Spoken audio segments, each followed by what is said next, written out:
Alhamdulillahirabbil alamin. Wa bihi nasta'inu ala umuri dunya waddin. Wassalatu wassalamu ala asyrafil anbiya'i wal mursalin Sayyidina Muhammadin sallallahu alaihi wasallam wa ala alihi wa ashabihi ajma'in, amma ba'du. Hadratal mukarramin wal a'izzah wal hadirin, khususon untuk Bapak Kiai Ahmad Mustafa selaku pengasuh Pondok Pesantren Mambaul Ulum wonten ing Pringsanyu, ingkang saestu-estu kula ajeng-ajeng barokah donganipun saha barokah ilmunipun, lan ugi ingkang saya hormati bahasa Indonesia nggih. Indonesia. Wah. Jangan campur ya. Ya, lupa ini kebiasaan. Yang saya hormati juga para kiai-kiai yang lain yang hadir pada majelis siang hari ini, yang tidak bisa saya sebutkan satu persatu, akan tetapi sungguh tidak mengurangi rasa hormat saya kepada para kiai sekalian, dan juga yang saya hormati kepada seluruh pejabat pemerintahan yang hadir, dan juga kepada seluruh hadirin dan juga hadirat yang berbahagia yang hadir pada siang hari ini. Tak lupa yang saya sayangi kepada para teman-teman santri, baik santriwan ataupun santriwati. Ini kalau kata guru saya, kalau ngomong santriwati itu nggak terlalu suka, yang paham-paham saja. Santriwan ada santriwati, katanya nggak terlalu suka karena ada belakangnya itu yang nggak terlalu suka itu. Yang saya sayangi, yang semoga insya Allah atas berkat bimbingan daripada, kita doakan semuanya ya, atas bimbingan daripada Pak Kiai Ahmad Mustafa, semoga menjadi santri dan juga santri putri yang futuh ilmunya, yang alim, yang alama, yang solih dan juga solihah. Amin Allahumma amin. Alhamdulillah, pada siang hari ini kita semua dapat berkumpul di majelis yang insya Allah barakah ini tanpa halangan satupun, walaupun mendadak nih Pak. Walaupun semuanya serba mendadak, akan tapi biasanya yang mendadak itu yang nikmat. Biasanya yang serba mendadak itu yang nikmat, Gus. Ini ada teman saya, Gus Mustoli, teman satu kamar dulu ketika menyantri di sarang. Alhamdulillah beliau hadir. Biasanya yang mendadak itu yang apa? Ini padahal perlu kejutan. Biasanya kalau diberikan kejutan oleh orang yang tersayang itu kan mendadak. Nah, itu yang bikin terkesan itu seperti itu. Kalau jauh-jauh hari itu biasanya capek lah ya gitu. Biasanya kan kalau mau ada acara haul di Rembang jauh-jauh hari, kumpul pada bulan sekian, kumpul sekali, besok kumpul lagi, besok kumpul lagi, bahas dekor, itu kan capeknya berbulan-bulan. Capeknya itu berbulan-bulan, kesel.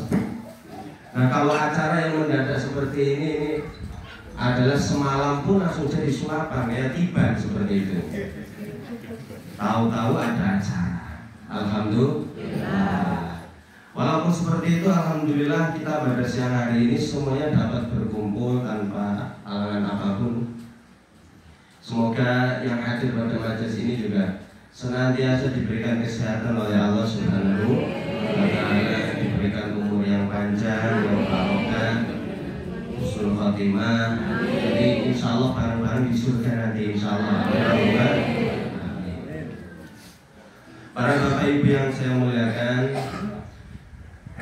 alhamdulillah kita itu sekarang dalam momen hari kemerdekaan Indonesia, yaitu adalah kita bertepatan pada bulan Agustus.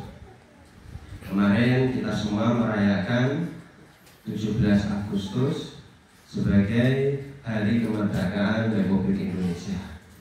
Ini adalah sebuah momen yang harus kita syukuri. Adalah sebuah momen yang harus kita isi penuh dengan kegiatan-kegiatan yang positif, kegiatan-kegiatan yang membangun. Karena ini adalah kemerdekaan bangsa kita, bangsa Indonesia. Ini semua cinta Indonesia ya? Ada yang pasang One Piece nggak ini? Ada atau tidak? Ada ya? Ya, saya juga pasang, tapi di status ya. Ketika ada truk itu saya sorting terus jadikan status. Tapi bukan berarti ketika pasang juga tidak cinta Indonesia ya. Itulah kemerdekaan menurut politik, kemerdekaan menurut negara itu seperti itu. Lalu yang ingin saya bawakan tema pada siang hari ini itu bukan kemerdekaan menurut negara, bukan kemerdekaan menurut politik, akan tetapi kemerdekaan menurut tasawuf itu apa? Jadi saya hubungkan karena ini saya carikan tema itu apa yang pas gitu. Karena ini adalah momennya hari kemerdekaan. Kalau momennya dulu kan saya gampang temanya ya, koleksi tema koleksi. Karena ini adalah momennya Agustusan, maka saya carikan pun tema yang berhubungan dengan kemerdekaan. Apa itu kemerdekaan menurut tasawuf? Dalam perspektif tasawuf, apa itu yang dinamakan dengan kemerdekaan? Di dalam hikam dikatakan anta hurrun lima anta anhu ayisun wa abdun lima anta lahu qamir. Engkau adalah orang yang merdeka pada sesuatu yang engkau putus asai, dan engkau adalah hamba pada segala sesuatu yang engkau inginkan. Jadi apa? Engkau adalah merdeka pada sesuatu yang kamu putus asakan. Engkau adalah merdeka pada apa yang kamu putus asakan, dan engkau adalah hamba terhadap segala sesuatu yang engkau inginkan. Ini maksudnya apa? Semisal begini, kita sebagai manusia terkadang menginginkan sesuatu. Kita menginginkan mobil yang mewah. Kita menginginkan mobil yang mewah, kita itu mati-matian mengejar mobil tersebut, ngumpulkan duit, kerja, rela makannya sedikit, rela tidurnya sedikit, rela nyicil, rela kredit, rela melakukan hal itu semua demi mendapatkan mobil impian kita. Berarti seakan-akan hal tersebut menjadikan kita itu sebagai seorang hamba pada sesuatu yang kita inginkan, atau hamba daripada mobil tersebut. Begitupun ketika kita menginginkan sebuah sesuatu, rumah yang mewah misalkan, kita berusaha mengumpulkan apapun itu demi bisa mendapatkan rumah itu. Kita berusaha utang sana sini, gali lubang, tutup lubang, akhirnya itu demi mendapatkan rumah yang kita impikan.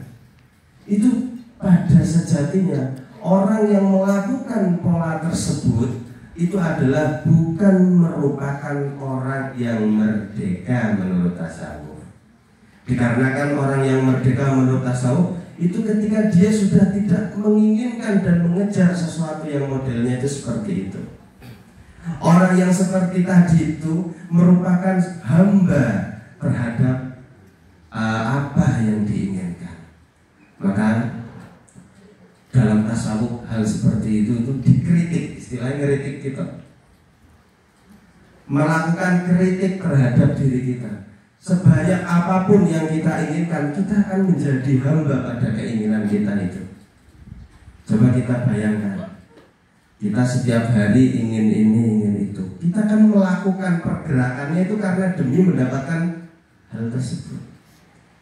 Nah, semakin banyak kita melakukan untuk mendapatkan hal tersebut, bahkan maka kita terlihat bagaikan sebagai seorang hamba. Nah, inilah berarti orang ini belum merdeka. Ini menurut kajian tasawuf. Maka dikatakan fal khurriyatu an takuna ma'allah azza wa jalla kama yurid. Maka merdeka itu bahwa ketika kita senantiasa bersama Allah Subhanahu wa taala dengan apa yang diinginkan oleh Allah. Jadi kita bergerak, kita melakukan sesuatu, kita berbicara, kita bekerja, itu semuanya atas dasar iradai Gusti Allah. Atas dasar kepinginannya Gusti Allah, bukan atas dasar kepinginannya kita. Serahkan kepinginan kita kepada kepinginannya Gusti Allah. Wa antakuna ma'al malik wa huwa Allah azza wa jalla. Dan engkau haruslah bersama Allah yang merajai.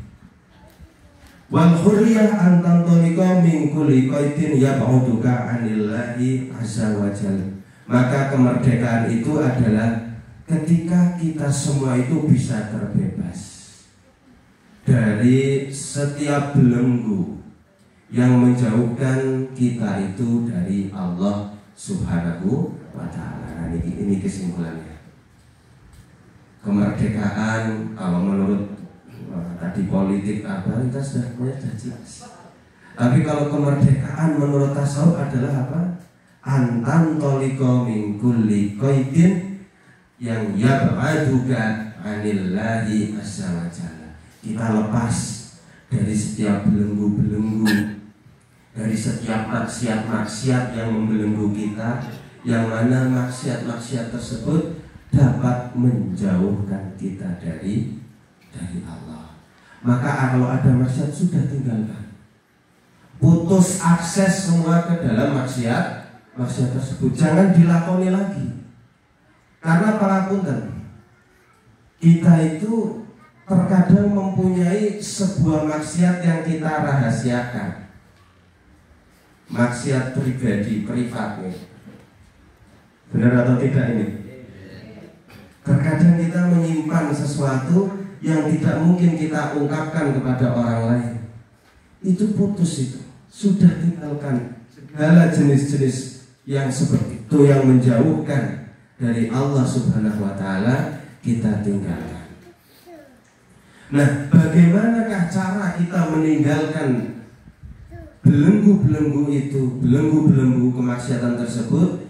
Wa takhallus min hadhil quyud yakunu bil ya'si minha. Cara membebaskan diri kita adalah dengan cara berputus asa terhadap kemaksiatan tersebut. Jangan mengharap-harap lagi. Kalau masih mengharap lagi kan biasanya akan dilakukan. Ini kalau misalkan ada orang ya suka sama perempuan, kalau perempuannya udah nikah, ini ditinggalkan apa malah kutunggu jandamu ini kalau orang? Kalau udah nikah ini ditinggalkan apa ditunggu jandanya ini? Ditinggalkan, putus asa. Kalau udah diputus asa itu nggak akan balik lagi, guys. Udah move on, cari yang lain, nikah cari yang lain. Itu biasanya malah kalau yang masih penasaran terus, itu malah biasanya yang terjadi rawan perselingkuhan, gitu betul. Kalau ada dua sejoli, ini dipisahkan, yang satu nikah sama si A, yang satu nikah sama si B, sama-sama suka, belum putus asa. Biasanya itu nanti ketemuan, curi-curi, karena masih saling penasaran. Itu banyak yang terjadi seperti itu. Makanya jangan terlalu menginginkan sesuatu. Kalau sudah itu bukan haknya, kalau itu sudah bisa menjerumuskan kita terhadap maksiat, maka diputus asai saja, sudah, nggak usah ungkit-ungkit kembali, nggak usah dekati kembali. Karena dengan cara itulah kita itu bisa terlepas daripada belenggu yang menghalangi kita dari Allah Subhanahu wa Ta'ala. Maka ketika orang yang seperti inilah, ini adalah orang yang benar-benar merdeka. Akan tetapi untuk kita bisa melaksanakan ini semua, ini tidak seperti misarimi. Tidak seperti apa? Misarimi. Tidak instan ya.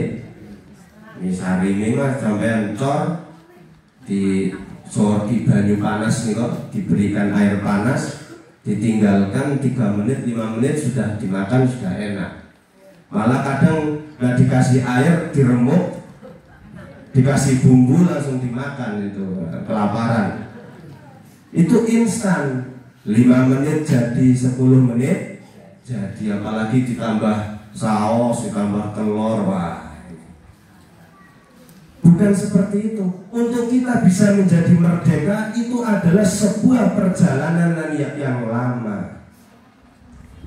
Untuk kita bisa menjadi merdeka, lepas daripada belenggu-belenggu yang menjauhkan kita dari Allah Subhanahu wa Ta'ala, itu tidak perjalanan yang cuma cukup ditempuh dalam 1-2 hari, minggu per minggu, bulan per bulan. Akan tetapi bisa jadi itu merupakan perjalanan seumur hidup kita. Untuk bisa kita benar-benar menjadi orang yang merdeka itu lama. Maka diceritakan bahwa para ulama dahulu untuk bisa menjadi merdeka itu perjalanannya ada yang 20 tahun, ada yang 30 tahun, ada yang 40 tahun. Tapi juga ada yang cuma berminggu-minggu saja. Nah, kalau berminggu-minggu saja ini beda bahasa ini orang terpilih. Para hadirin, para hadirat yang Allah muliakan, bahwa dipun ceritakan ini proses perjalanan seseorang untuk menjadi merdeka. Diceritakan ada seorang gubernur, ada seorang pemimpin yang memimpin suatu daerah. Pada suatu ketika dia itu ingin melakukan perjalanan taubat, hingga akhirnya dia soal kepada Pak Kiai Mustafa misalkan, soal kepada Pak Kiai, saya ingin bertaubat, saya ingin sekarang benar-benar konsentrasi ibadah datang Gusti Allah. Saya sudah tidak ingin lagi menjalankan larangan-larangan Gusti Allah. Bagaimana, apa yang harus saya lakukan untuk mencapai perjalanan menuju kemerdekaan ini? Jawab sang kiainya, wahai Amirul Mukminin, yang pertama yang harus kamu lakukan adalah meminta maaf kepada semua orang yang ada di dalam wilayah pimpinanmu. Jadi setiap hari akhirnya dia pergi dari satu rumah ke rumah lain, mencari orang siapapun yang berada di wilayah pimpinannya untuk meminta maaf untuk halalnya, meminta halal, meminta maaf daripada orang-orang yang pernah dia pimpin. Karena memang seperti itu. Syarat untuk pertama kali melakukan pertaubatan, kalau ada salah ya harus minta maaf terlebih dahulu. Jadi kalau taubat salahnya terhadap manusia itu kan harus minta maaf ya. Tidak boleh, ya Allah saya taubat dari membuli orang tersebut tapi nggak minta maaf, itu nggak boleh. Karena ada hakul adami di dalamnya. Hingga akhirnya dia meminta maaf kepada setiap orang yang ada di daerah tersebut. Dia mengetok satu persatu hingga akhirnya sampailah pada di rumah seseorang yang di situ orangnya sudah meninggal. Itu bagaimana? Akhirnya dia kembali kepada gurunya tersebut, wahai guru, ini ada satu orang yang sudah meninggal. Ini bagaimana? Saya harus meminta maaf kepada siapa? Maka sang guru menjawab, maka bersedekahlah atas nama orang tersebut.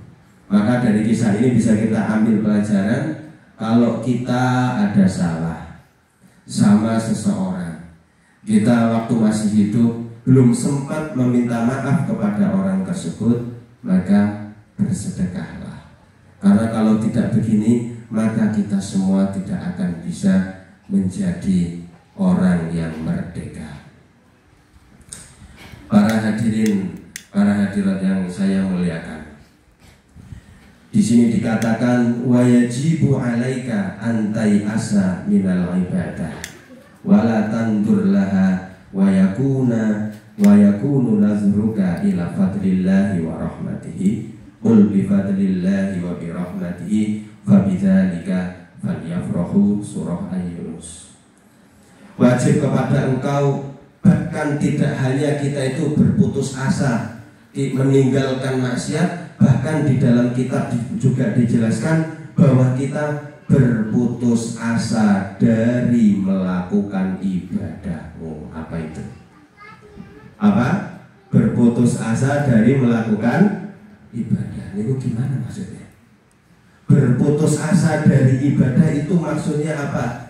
La tandur laha wa yakunu nadruka ila fadlillah wa rahmatihi. Maksudnya jangan sandarkan dirimu pada ibadah tersebut, akan tetapi keyakinan kita, pengharapan kita, sandaran kita itu haruslah terhadap fadl dan juga rahmatnya Allah Subhanahu wa ta'ala. Maksudnya ibadah tetap kita lakukan, ibadah harus kita lakukan karena itu adalah syariat, akan tetapi yang menjadi gantungan dan juga sandaran kita itu adalah rahmatnya Allah Subhanahu wa ta'ala. Jadi maksudnya jangan ibadah, bukan jangan begitu ya. Ibadah tetap harus jalan, tapi yang jadi fokus kita adalah meraih ridhonya Allah. Maka ketika seperti itu, orang ini disebut merdeka. Jadi kemerdekaan itu ketika itu bagaimana? Dalam hikam dijelaskan, kemerdekaan itu artinya orang tersebut berputus asa pada suatu apapun kecuali Allah Subhanahu wa ta'ala. Hatta ibadah. Karena apa? Ibadah yang sejatinya kita lakukan itu semuanya adalah ciptaan Allah Subhanahu wa ta'ala. Kita kalau mau wudu, yang menggerakkan kaki kita ke kamar mandi untuk mengambil air itu siapa? Allah. Yang menggerakkan tangan kita untuk mengambil air ke muka kita itu siapa? Allah. Yang menggerakkan kita untuk melakukan sholat, untuk bersujud itu semuanya siapa? Allah. Yang menggerakkan sejatinya itu adalah Allah Subhanahu wa ta'ala. Maka yang melakukan fi'lun yang sejati, fi'lun hakiki, itu adalah Allah Subhanahu wa ta'ala. Maka nisbatnya kita itu bagaikan seorang anak kecil. Seorang anak kecil yang diperintah oleh orang tuanya, nah, kasihlah orang-orang yang tidak punya itu, kasihlah pengemis itu uang ini 5.000 rupiah. Akhirnya anak kecil itu mengasihkan uang 5.000 kepada pengemis itu. Itu sejatinya yang memberi anak kecil itu atau orang tuanya? Orang tuanya. Jadi karena itu adalah perintahnya daripada Allah. Maka sedekah pun itu seperti itu. Sedekah yang kita berikan itu sejatinya adalah duit Gusti Allah. Makanya kalau di Mesir itu ada kata-kata sing rodok licik istilahnya. Kata-kata sing rodok licik itu Mesir itu ada. Kalau pengemis di sana bilangnya gini, "Itini fima atakallah." Kasihlah kepada aku pada harta yang diberikan Allah kepadamu. Jadi kalau pengemis Mesir tuh gitu, ini pengemis tapi kok paham tasawuf ini. Jadi kasih aku harta yang Allah titipkan kepadamu, kasih ke aku. Ya bener, tapi males juga nek diomongatan ya. Kenal wae boten. Wong pengemisnya didadekno profesi je. Nek diwai roti wae napa sego boten purun. Pokoke duwe. Nah, iki pengemis profesi nek ngene. Nek ngeten nggih arep-arep ya males. Jadi kata-katanya itu seperti itu. Itini bima atakallah. Kasih aku nih. Aku pengen nih. Para bapak ibu yang kamu muliakan, maka karena sebab itulah pada sejatinya amal-amal kita itu yang menciptakan ya Gusti Allah. Yang menciptakan uang untuk kita sedekahkan itu ya Gusti Allah. Yang menciptakan tenaga saya misalkan dan tenaga kita semua untuk mengajar itu ya Gusti Allah. Yang menciptakan apapun itu pun sejatinya adalah Gusti Allah. Maka sudah selayaknya amal ibadah yang kita perbuat itu kita putus asakan. Kita jangan tetanggenan, kita jangan bersandar pada amal ibadah tersebut. Karena yang harus kita sandari itu adalah rahmat dan juga fadhole Gusti Allah itu. Itu yanglah harus kita benar-benar pegang. Itulah yang harus kita jadikan andalan. Maka yang menjadi pusat kita, tujuan kita, maksud daripada kita itu adalah mencari ridhone Gusti Allah. Jangan andalkan ibadah. Kalau mengandalkan ibadah, hitung-hitungan ibadah, kita itu nanti di akhirat itu mau gimana? Nanti Gusti, cobalah saya ini orang yang rajin ibadahnya ini. Coba dibandingkan, coba dihitung yang benar ini. Dihitung yang benar. Dan ada kisah ternyata dibandingkan dengan satu nikmat mata, amal ibadah kita yang kita perbuat itu tidak bisa membandingi apapun itu. Durung apa-apa wis ilang amal ibadah. Ya gimana tidak hilang? Wong itu semuanya sejatinya adalah diciptakan oleh Allah Subhanahu wa ta'ala. Maka bagi kita kalau mau menjadi hamba yang merdeka, maka jangan gantungkan apapun kepada selain Allah. Tapi harus ingat, dalam tasawuf itu ada yang namanya dalam Islam. Dalam Islam itu ada yang namanya fikih, ada yang namanya akidah, ada yang namanya tasawuf. Tiga hal ini itu ya harus berjalan berbarengan. Majelis ini, tempat ini secara hakikatnya itu miliknya Gusti Allah. Tapi sampean nggak boleh bilang kepada Pak Kiai Ahmad Mustafa, Pak Kiai, ini kan buminya Gusti Allah. Ini kan majelis sejatinya Gusti punyanya Gusti Allah. Ya sudah buat saya saja ya. Nggak boleh bilang seperti itu. Misalkan Pak Kiai punya mobil, Pak Kiai mobil ini kan sejatinya punya Allah. Ya sudah buat saya saja.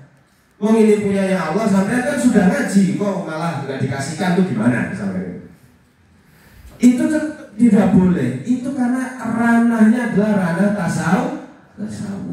Kalau kita pegangannya dalam agama Islam itu tiga hal.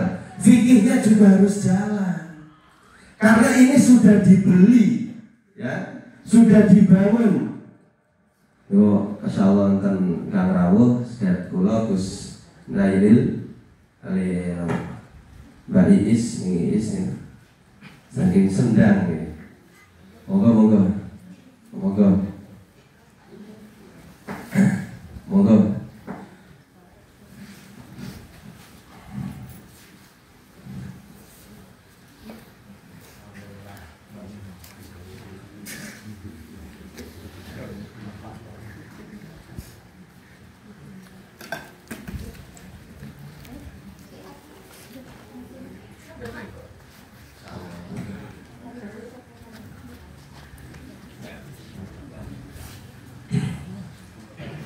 Alhamdulillahirrahmanirrahim. Monggo kula lanjutaken.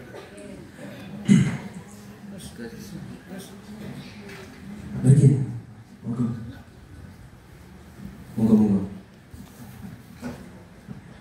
Bismillahirrahmanirrahim. Walaupun pada hakikatnya itu semuanya adalah miliknya Allah, itu semuanya adalah ranah tasawuf itu. Itu ranah hakikat. Kita harus berpegangan juga pada yang namanya itu fikih. Fikih itu apa? Di situ mengakui adanya jual beli, ada perpindahan milik yang disahkan. Maka ketika ini sudah tercatat sebagai miliknya daripada Pak Kiai Ahmad Mustafa, ya ini punyanya Pak Kiai Ahmad Mustafa. Jadi jangan dilanggar, jangan cuma lihat hakikatnya doang itu. Tapi tiga hal ini harus menjadi pegangan kita, yaitu apa? Fikih, akidah, dan juga tasawuf. Itu harus jadi pegangan. Jangan cuma dipilih salah satunya. Dipilih salah satunya ya enak kabeh. Bojomu itu loh hakikatnya orang bojomu. Nah, ini malas. Istrimu itu loh hakikatnya bukan istrimu itu. Karena itu hakikatnya adalah ya wanita, makhluk yang diciptakan oleh Allah. Itu bukan punya hakikatnya. Ini buat aku saja. Seperti itu misalnya. Itu kan kacau seperti itu. Karena itu orang yang seperti itu berarti bagaimana orang yang fikirnya itu nggak jalan. Fikir apa badan jalan.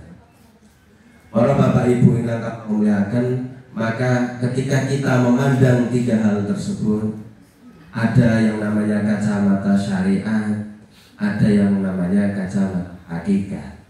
Itu semuanya harus kita lakukan, harus berjalan beriringan. Karena ada ucapan man tafaqaha walam yatasawwaf tafassaqah wa man tasawwafa walam yatafaqqah tasandaqah wa man jama'a bainahuma faqad tahaqqaqa. Barang siapa yang melakukan fikih akan tetapi tidak mau untuk bertasawuf, maka dia akan menjadi orang yang fasik. Dan barang siapa yang melakukan tasawuf akan tetapi dia itu tidak mau untuk melakukan fikih, maka dia akan menjadi sindik. Dan waman jama'a bainahuma faqad tahaqqaqa. Dan barang siapa yang mengumpulkan dua hal tersebut, dua elemen tersebut, maka faqad tahaqqaqa, sungguh dia itu telah mencapai sebuah kebenaran. Jadi ampun dipisah-pisah. Fikih ya ampun dipisah-pisah, tasawuf ya ampun dipisah-pisah. Maka ketika orang yang dapat melakukan seperti ini, maka sungguhlah dia merupakan seorang yang merdeka. Ini adalah merdeka menurut kacamata tasawuf. Para bapak ibu yang kamu hormatkan, tadi sudah saya katakan bahwa kemerdekaan itu, kemerdekaan diri kita itu bukanlah sesuatu yang instan. Tidak seperti kopi saset. Wah, kopi saset itu di nopo jenengane, di kayak wedang panas diseduh langsung jadi. Bukan seperti itu. Itu membutuhkan perjalanan yang sangat panjang. Tadi diceritakan itu membutuhkan perjalanan yang bahkan sampai diriwayatkan ada 40 tahun untuk orang itu benar-benar menjadi seorang yang merdeka. Seperti perjalanan bangsa Indonesia untuk menuju kemerdekaan itu harus melewati 360-an tahun setelah dijajah oleh bangsa penjajah.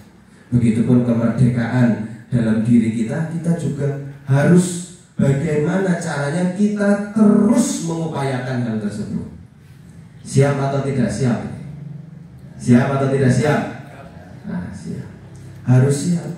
Kita bagaimanapun setiap harinya harus senantiasa menuju sebuah tempat yang lebih baik, menuju ke atas, senantiasa berjalan menuju Allah Subhanahu wa ta'ala.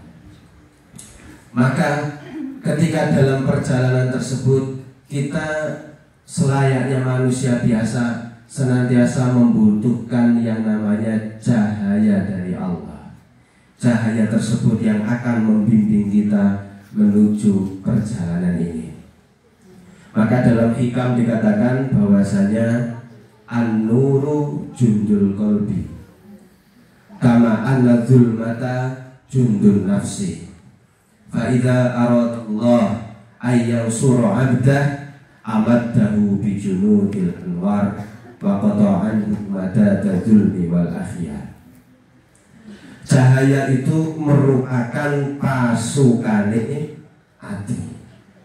Seperti kegelapan itu merupakan pasukan daripada hawa nafsu.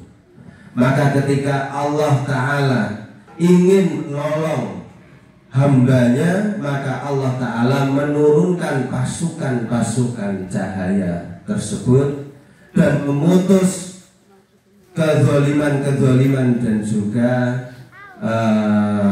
kemaksiatan-kemaksiatan yang dia lakukan. Para bapak ibu yang kami muliakan, bahwa maksud daripada cahaya yang menjadi tentaranya Allah itu maksudnya bukan cahaya lampu, itu bukan. Bahwa bukan cahaya lampu, itu bukan. Atau cahaya HP.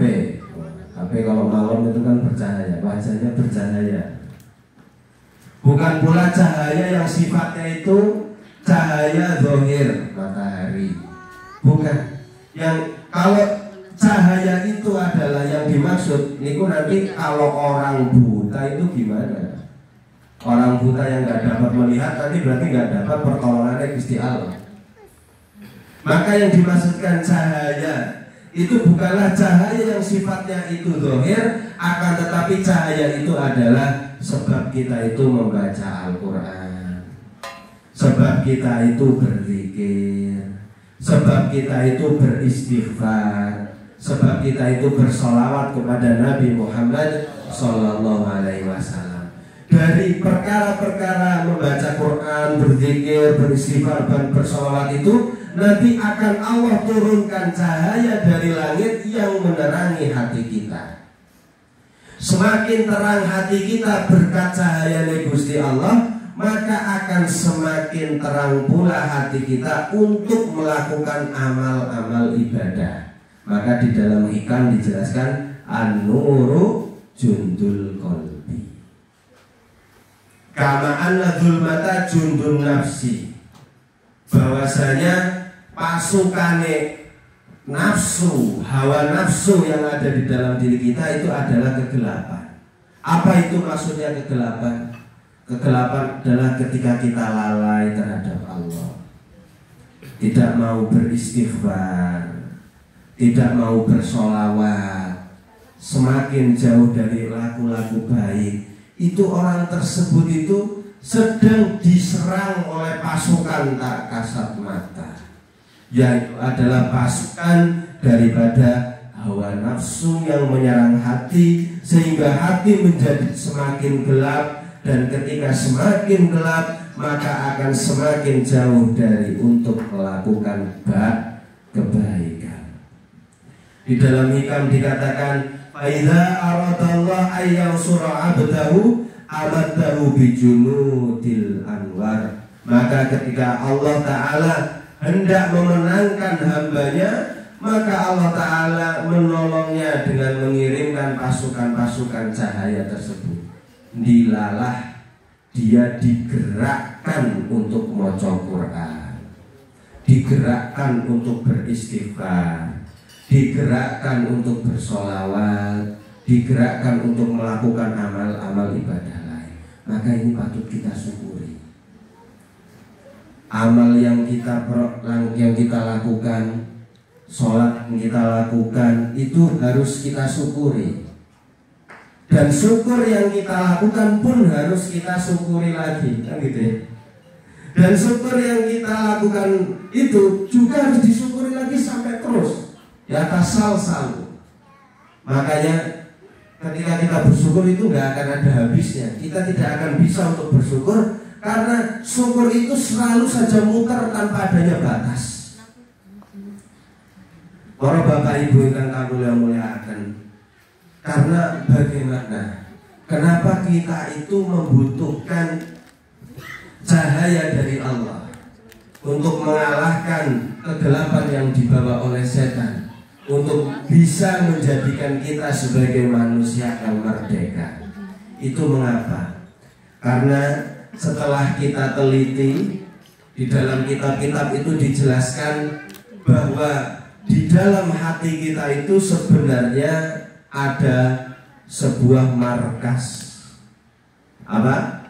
Sebuah markas. Markas itu ya base camp atau tempat berkumpul. Hati kita itu adalah di dalam kitab dikatakan sebagai marokizul awatif.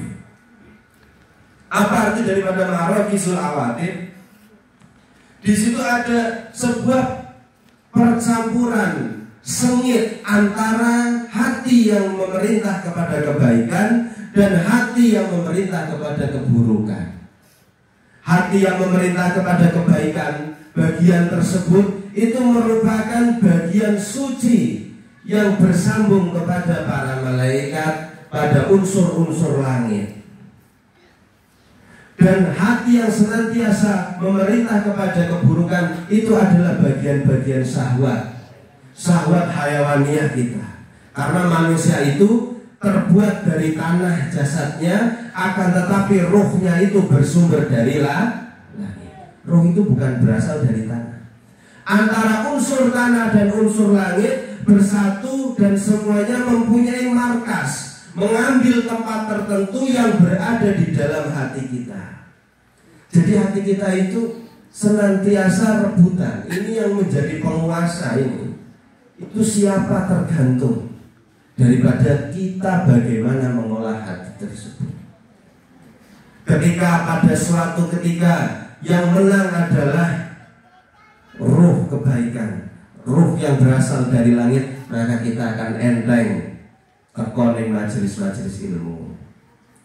Kita akan enteng untuk melakukan ibadah, gampang oleh ngelakoni puasa, gampang oleh ngelakoni haji dan sebagainya. Tapi ketika yang menang itu adalah unsur hayawaniah kita wah majelis ilmu kesel, jagung tok nguruk ngawong ngoceh. Nah apa sih nguruk ngawong ngoceh itu mending rebahan ya kalau HP, nah, scroll itu lebih enak. Mau sholat, nanti aja lah, sholatnya tak jamak aja, jamak dosor.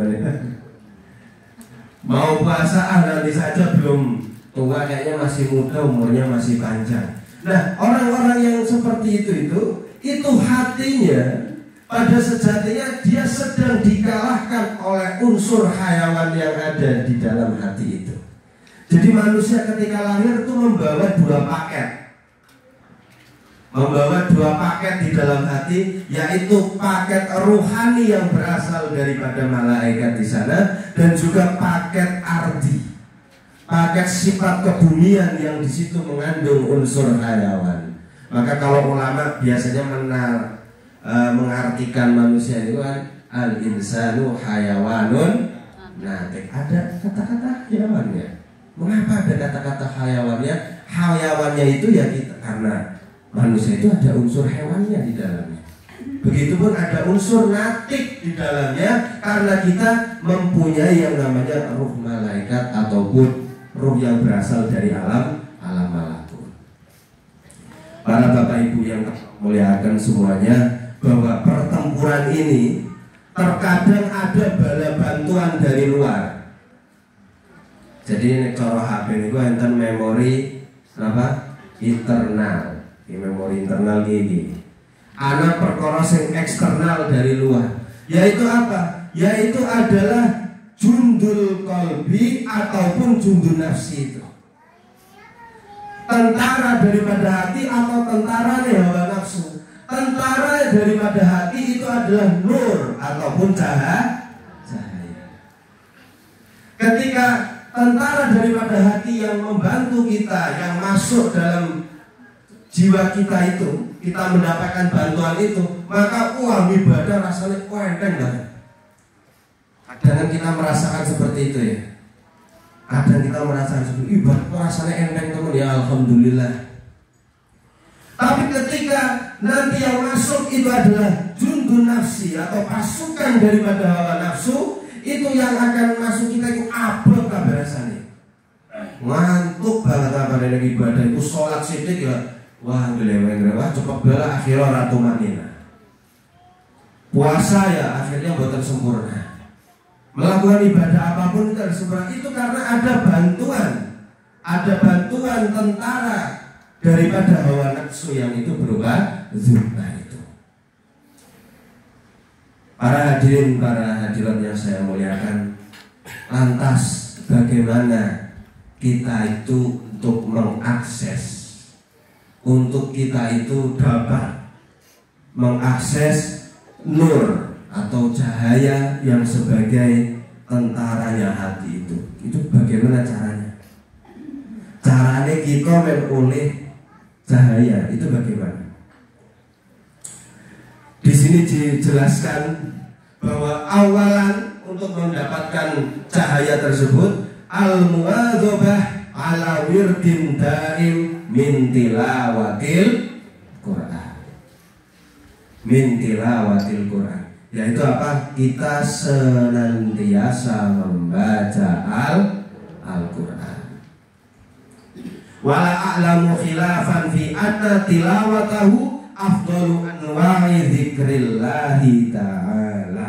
Dan aku tidak mengetahui khilaf antar ulama bahwasanya membaca Al-Quran itu adalah termasuk zikir Gusti Allah zikir terhadap Allah yang paling utama. Jadi zikir yang paling utama adalah membaca Al-Quran itu. Niku adalah ketika kita senantiasa membaca Al-Quran itu insya Allah tak jamin ngamal ibadah liya bakalan gampang. Kok ada orang yang kerasa ngamal ibadah itu roto abot jajal dicoba resep ini. Sering-sering maca Quran, wes pokoknya maca Quran. Orang kata sebisa-bisanya niku berapa bisanya? Mau 1 juz setiap hari silakan. Mau setengah juz setiap hari silakan. Mau 1 lembar saja silakan. Mau 1 Quran pun silakan. Kalau kuat setiap hari seperti itu. Itu barang siapa yang melakukan hal tersebut itu pasti untuk melakukan amal kebaikan apapun itu akan lebih mudah. Terus yang kedua apa? Untuk kita bisa mendapatkan nur itu tersebut adalah al-muadzabah ala wirdin daim minal istighfar. Yang kedua adalah kita senantiasa untuk membaca istighfar supaya hati kita itu enteng ning ibadah ning apa iku perbanyaklah beristighfar. Fatasbihi kemudian membaca tasbih, fatahlili kemudian membaca tahlil, fasolati ala Rasulillah sallallahu alaihi wasallam maka bersolawat kepada Rasulullah sallallahu alaihi wasallam fi kulli sabahin ala aqalli taqdirin di setiap waktu subuh. Nah, itu.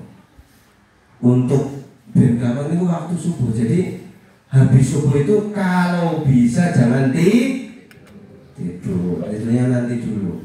Bacalah Al-Quran terlebih dahulu. Bacalah istighfar, bacalah tasbih, bacalah tahlil. Itu adalah kunci hari-hari jenengan itu semua akan menjadi lebih indah. Percaya atau tidak lakukan. Alhamdulillah saya sudah melakukan hal itu. Nanti dinone itu jembar. Dilatih boten ngantukan. Hari tersebut itu rasanya itu nggak kayak rasanya panas tapi nggak panas. Semua urusan dilalah rasanya itu lancar. Birokrasi misalnya menguruskan kelurahan yang biasanya angel, kalau biasa melakukan hal tersebut kayak punya orang dalam cepat satset ngurus langsung jadi. Lo kok langsung jadi Pak Lurah? Nggih kepriwe atiku kok rasanya seneng karo sampean. Rasanya kok orang jenengan seneng. Itu biasanya seperti itu, sering mendapatkan keberuntungan. Jadi ijazahnya ini itu sudah pernah saya lakukan. Ketika kita itu senantiasa membaca Al-Quran ketika subuh, membaca istighfar, membaca tasbih, tahlil, membaca sholawat, dan itu hari-hari itu pasti akan indah, akan senang. Maka barang siapa yang mungkin di sini hari-hari ini kok ngerosone gemrungsung, sering boten kepenak atine, koyok-koyok kok urip kaya temen ya. Abot temen ya urip iki rasane. Aku ngurus ini bisnis ini orang bejo. Sering nggak beruntung ketika melakukan sesuatu, sering banyak merugi. Cobalah resep ini. Resep ini apa itu? Tadi apa? Membaca Al-Quran, membaca istighfar, membaca tasbih, membaca tahlil, dan membaca sholawat di waktu subuh. Paling sidik-sidik itu satu mawon aja akeh. Apalagi kalau jenengan itu kerja jam 7, misalkan kerjanya jam 7, bacanya 1000. Wah ya malah disikat sama mandornya ya, malah militan terus. Ya harus lihat sikap. Dan 100 saja ini kalau dilakukan insya Allah ini tidak ada seperempat jam. Membaca Al-Quran 1 lembar saja itu paling 5 menit. Terus membaca istighfar, astagfirullah, nah yang singkat saja. Membaca tasbih, membaca tahlil, membaca sholawat ala Nabi 100 saja paling 15 menit itu selesai. Cuma minta waktu 15 menit dari 24 jam. Ini siap atau tidak? Siap. Siap ya? Ini supaya apa? Supaya kita itu menjadi benar-benar orang yang plong, orang-orang yang merdeka itu. Ya temanya tadi, bagaimana menjadi hamba yang merdeka. Para hadirin para hadirat ingkang kula muliakan, itu adalah beberapa pembahasan kita pada siang hari ini. Apabila ada kekurangan, saya mohon maaf yang sebesar-besarnya. Semoga bisa diambil faedahnya, semoga bisa mengambil ilmunya. Amin. Wabillahi taufiq wal hidayah wa ridha wal inayah. Assalamualaikum warahmatullahi wabarakatuh. Nabi Muhammad.